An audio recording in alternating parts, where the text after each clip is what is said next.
This is Houten. It's a town just outside of Utrecht in the Netherlands. Houten is known for being one of the best places for cycling in the whole country, which is impressive because there are a lot of great places to cycle in the Netherlands.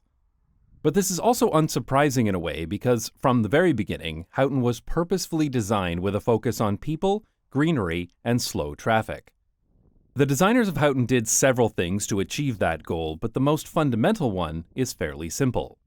If you want to go somewhere within the town, you should be able to get there quickly and easily by walking or cycling. But if you want to drive, you need to go out to the ring road and take the long way around. This means that it will almost always be faster and more convenient to walk or cycle than to drive, and so, unsurprisingly, that's what most people do. About 70% of all trips within Houten are taken by bicycle, which also means that in most of the town, car volumes are extremely low. This simple design philosophy has made Houten not just a fantastic place to cycle, but also one of the best places to live in the Netherlands, especially for families with small children. I had heard for many years that Houten was a bicycle paradise, and I had it on my list of video topics since the beginning. But despite everything I had learned about it, I was still genuinely surprised at how nice it was to be there in person. So let me show you what I saw on my trip to what I think might just be the best designed town in the Netherlands, and therefore, the world.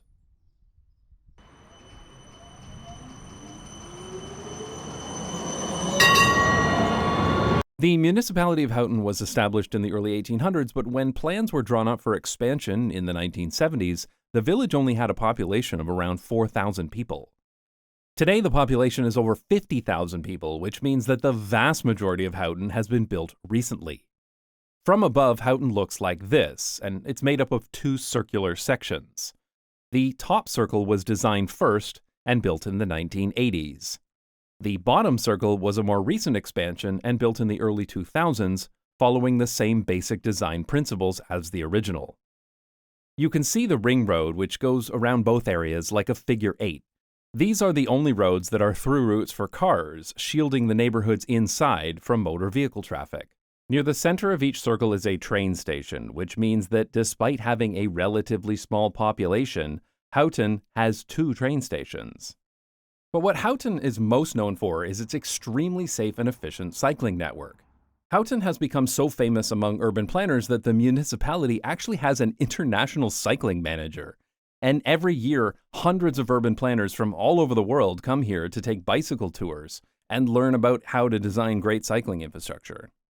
I actually remember the first time I read about Houten, more than 10 years ago. I was reading the Wikipedia article, List of Car-Free Places, and there was Houten. I couldn't believe that a town of over 30,000 people was completely car-free. And after about 5 minutes of research, I realized it wasn't, and this list was a load of nonsense and contained dozens of places that weren't actually car-free in any meaningful way, which is probably why today the article is significantly shorter and called List of Car-Free Islands. But this confusion is somewhat understandable because while Houten is not car-free, it was designed to be Autoluw, a Dutch word that doesn't really have a good translation into English. In fact, if you type it into Google Translate, it gives you car-free, which is probably why it ended up on that Wikipedia article in the first place. Some people translate Autoluw as low car or car light, but I don't really think these properly get across the implications of this word in Dutch, so I prefer to use the term nearly car-free, which I picked up from this 2013 blog post by David Hembrow. Autoluw refers to places that prioritize walking and cycling but allow very limited access by motor vehicles, typically restricted to emergency vehicles, delivery vans, public transit, and in some cases, the cars of the people who live there. One of the first videos I ever made on this channel was about Autoluw if you'd like to hear me talk about it with a significantly worse microphone. I've been reading about Houten for years, so I can't believe it took me so long to actually visit, especially considering it's only about 45 minutes from where I live. To get to Houten, I took an intercity train from Amsterdam to Utrecht Centraal, which is the busiest train station in the Netherlands. About 200,000 people pass through this station every day, and it's the busiest station for people like me who are transferring to other trains. In this case, I was getting on the Sprinter train to Houten. It's always amazing to me how Dutch cities don't sprawl by design. Even though Houten is only an 8-minute train ride from the center of Utrecht, we pass through farmers' fields on the way there, instead of a continuous sprawl of asphalt and concrete. When I got to the train station in Houten, I went to the closest exit, which happened to be the one that goes straight into a bicycle parking garage. I guess they assume, correctly, that pretty much everybody who comes here by train is going to get a bicycle, so they might as well make it easy. I picked up an fiets, which is a type of rental bicycle available at pretty much every train station in the Netherlands, that can be rented just by tapping your public transit card. I remember thinking at the time that this was a pretty typical bicycle parking garage at a train station, but that just goes to show how normalized all this is for me now. This would be the best bicycle parking garage in the country if it were built anywhere else. When I stepped outside of the train station, I literally started laughing. All of the bullshit excuses I've heard over the years of why we absolutely need car-dependent suburbs all seemed completely absurd in the face of Houten. I saw so many people cycling, from young kids to elderly people. I saw several people on mobility scooters. I saw this guy on an electric tricycle. There were dozens of people walking around this town square. There were lots of people doing their shopping, and there wasn't a car in sight. Keep in mind that this is not a very large town, and yet there was more life and activity here than any car-dependent city I've ever seen, even with 10 times the population. Do these people look like they're suffering in any way because there are no cars around? No, it's exactly the opposite. They're out here enjoying themselves, shopping, going for a walk, or just traveling independently because there are no cars. And all this was within 2 minutes of stepping outside of the train station. Amazing. I headed west along the main bicycle path through this beautiful park. Houten has several of these linear parks because its designers believe that every resident should be close to a park or green space. The first phase of Houten was designed with this east to west park with branches off of it. For the second phase, they designed a pentagon-shaped linear park system so that every resident was close by. These parks also act like bicycle highways connecting neighborhoods together, which makes it very safe and easy to get somewhere by bicycle without having to interact with cars. I traveled through the park, and after exiting, I came across these houses which highlight another interesting design feature. These row homes exit directly onto the bicycle path instead of the street, which shows you how important bicycles are to life here. Between the homes were small parking lots so that cars could park here instead of taking up space on the residential streets. Amazingly, this was the first time I saw any cars since I arrived. I came across a lot of other places where the houses bordered directly onto the bicycle path, while car parking was located in the back. These houses are directly connected to this tree-lined path, and the front doors to the houses exit directly onto this shared open space. The cars are parked in a shared parking lot on the other side of the houses, and are accessed by a small street that is separate from the bicycle path network. You can imagine how nice it would be to be a kid here and just be able to play outside of your house with all of the other kids nearby, and never have to worry about cars when leaving the house to cycle to school or a friend's house or anywhere else.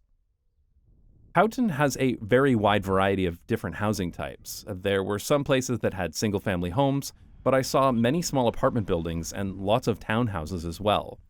In North America, urban planners refer to the missing middle because in many municipalities, it has been illegal to build these kind of homes for decades, which is why it's common to see entire neighborhoods made up of only single-family homes, or sometimes single-family homes with giant apartment buildings nearby, but nothing in between. Having a wide range of housing types is incredibly important for a stable community because it provides different housing at different price points, but also because people's housing needs change over their lifetime. When someone is renting their first home by themselves, they'll prefer a small home or apartment, but then may want to move somewhere bigger when they have a family. And when their kids move out, they may want to downsize to something smaller. Having different housing options in the same neighborhood means that people can move to whatever type of home they prefer without having to leave their friends and their community behind. But even the places with single-family homes were so much nicer than a typical car-centric suburb. I saw these houses which were built right off the cycling path, which is really nice, right? These single-family homes in Houten aren't built on wide suburban streets with useless front lawns. So people here can live in single-family homes and still have nearly car-free streets that are safe enough for children to cycle on and still be just a short bike ride to a train station as well. The majority of streets in Houten are bicycle streets. These are streets where cyclists come first and cars are considered guests. Now, there are a lot of cities that build shared streets, but they often don't work very well and they create a lot of conflict between drivers and people cycling. The reason they work so well here is because car volumes and car speeds are extremely low due to the Autoluw design of Houten. For example, this is a shared street for bicycles and cars, but the only people who will ever drive here are the people who live in these houses. And since there are only about 10 houses along this street, and because most destinations are easier to reach by walking or cycling, it is very rare that there will be anybody driving here.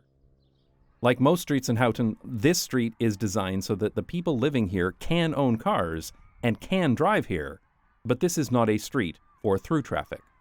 Anybody driving a car here cannot go in this direction because it is blocked off, only allowing bicycles to go through. So drivers need to take an indirect route via the ring road. Blocking off cars like this is called a modal filter, and they are common all over the Netherlands, and they really should be commonplace in absolutely every city everywhere to prevent car traffic from consuming every street. They also allow anybody cycling to take the fastest and most direct route, which is how it can be faster to cycle here than to drive. This is how Houten has designed a place that is accessible by car if you need to drive, but cars are so unnecessary for most trips that most people don't drive very often.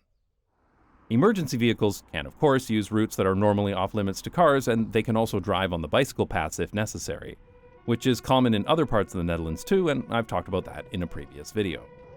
In addition to restricting car traffic, Houten has also been designed to make cycling as fast and efficient as possible. There are no traffic lights for people cycling, which makes sense because bicycles don't need traffic lights. And at every intersection with cars, bicycles are given priority, so people cycling almost never need to stop, making their journey even faster. Encounters with cars are extremely rare in Houten because a key design goal was to separate bicycle traffic and car traffic as much as possible. Every time a bicycle path crosses the ring road, people cycling go under the road. In this part of the town, there's a roundabout on the ring road with a lot of motor vehicle traffic. But people cycling bypass this entirely.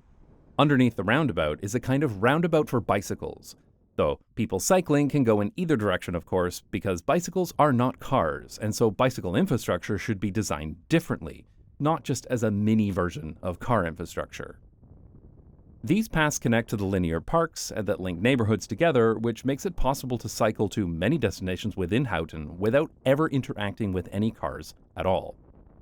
In my research, this intersection came up as one of the most dangerous intersections in all of Houten.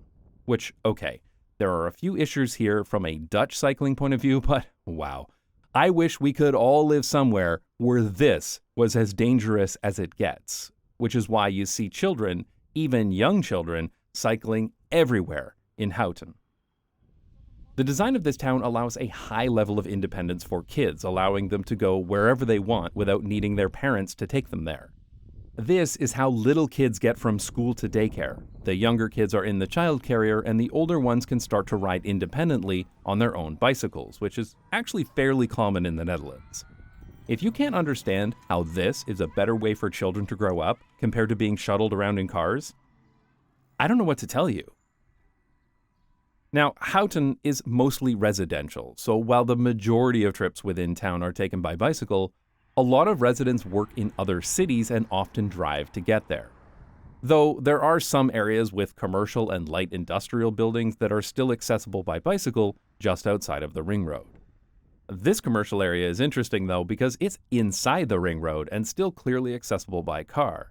But the back of the buildings face the bicycle path so that people can arrive here by bicycle as well. So anybody cycling can come off of this bicycle path and immediately access these buildings without having to go on the roads. In Houten, I saw dozens of businesses that had parking lots for cars, but were also right next to the separated cycling network too, making it an easy choice to cycle there. This is another business park within the ring road. Next to the buildings, there is free surface parking for employees and visitors. But these parking lots and the roads connecting them are so much smaller than in car-centric places. Because many people can walk, cycle, or take public transit here, the car infrastructure can be so much smaller. In a previous video, I talked about how much I hated working in business parks in Canada, and I compared them to this one near the Amsterdam airport. And while smaller than those examples, this business park in Houten is probably the nicest one I've ever seen. These buildings are in the first phase of development, the part built in the 1980s. The second phase, built in the early 2000s, has a much wider range of different architectural styles, some of which are very creative, like here on this lake, where there are these colorful houses modeled after a Scandinavian fishing village, and a bicycle path that goes over the lake and past the houses. The train station here is called Castellum, and it's modeled after a Roman castle complete with a moat, and bridges going in and out. There was no actual Roman castle here, but it was designed with a nod to the Roman settlements that used to be in this area. These places are definitely strange, but I think it makes the town more interesting, and they provide landmarks and meeting places that would be known to everyone, which is nice. The old village area is also interesting because it feels so different. The streets here feel more like a typical Dutch town, and there's a lot more car traffic here than most other parts of Houten. But the old town square is still enjoyable, and it's nice that they kept some of the history of the original village. There is so much more that went into the design of Houten that I'm only just scratching the surface in this video. If you'd like to learn more, a group of residents are working with the original designer to research, write, and translate a book about the history and design of Houten that will be available in both Dutch and English. They're still short of their funding goal though, so if you're interested in helping out, I'll leave a link in the description. In general, the people I've talked to who live in Houten love living here, and many of them were happy to help me with the information and research for this video. So if Houten is so great, why would anybody ever leave? Well, I've also talked to several people who used to live here, and they all told me the same thing. It's too boring. But of course it is. It's a mostly residential town, and there are lots of people who like it that way. Not everybody wants to live in a big, busy city, and Houten is a place that's quiet and peaceful, while still having a sustainable density, strong community, and a great environment for kids to grow up in. Also, boring is relative, right? It's one thing to live in a town that has several things to do, but not all of the amenities of a city, while also having regular train service that will take you somewhere more lively when you want it, compared to living in suburbia, where you are literally trapped in your local neighborhood unless you have a car, and the most interesting thing you're ever likely to do is to decide which chain restaurant you want to eat at this week. I love living in big cities, so I could never live in Houten, but I can absolutely see the appeal for people who don't want to live in a city. But as great as Houten may be, it's not perfect. For example, I think the public transit could definitely be better. As I mentioned earlier, Houten has 2 train stations, and it's designed in such a way that every resident is within a 20-minute walk or a 5-minute bike ride to at least one of them, which is great. And it is serviced by several regional bus lines that go to other nearby cities. But since the buses are motor vehicles and mostly constrained to the ring road, it means that buses also have to take the long way around, just like the cars. Bus stops are also very far apart, and some bus routes only come every 30 minutes or so.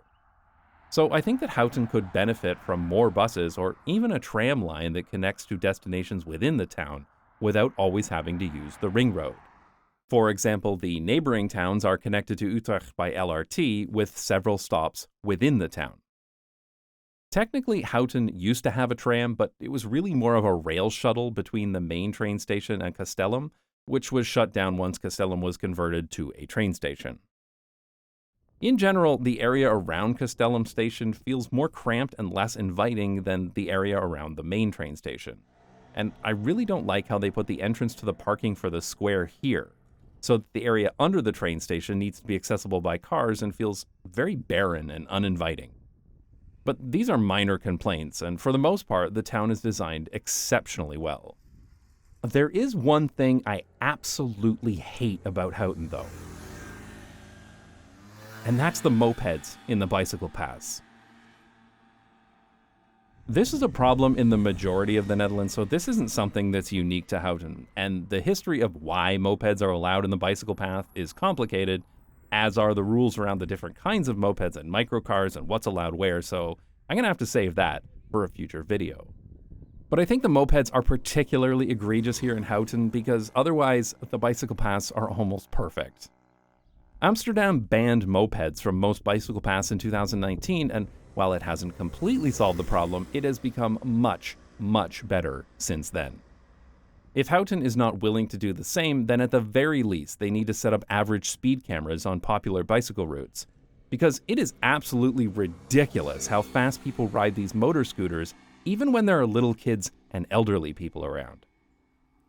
But mopeds aside, when I returned to Amsterdam in the evening, it was really obvious just how much worse it was to cycle here than it was in Houten. After only a day, I had already become very used to the fantastic cycling infrastructure. The tree-lined bicycle paths, connected to Autoluw streets, the total lack of traffic lights, and the sound of children playing in the distance. I often see Americans claiming that European cities are the way they are because they're old and designed before the car. This is an absurd claim, of course, because there are lots of great places in Europe that were built long after cars existed. And almost every US and Canadian city was built before cars anyway, with a central train station and walkable neighborhoods connected by streetcar lines. As I've said many times before, North American cities weren't built for the car, they were bulldozed for the car. But it is true that it used to be possible to build great walkable places without designing them at all, because it was the natural outcome of building anything. The term walkable cities didn't exist because what other kind of city would you build? But this fundamentally changed when cars became commonplace. Cars are very large and take up lots of space, so designing for cars results in places that are not built to a human scale.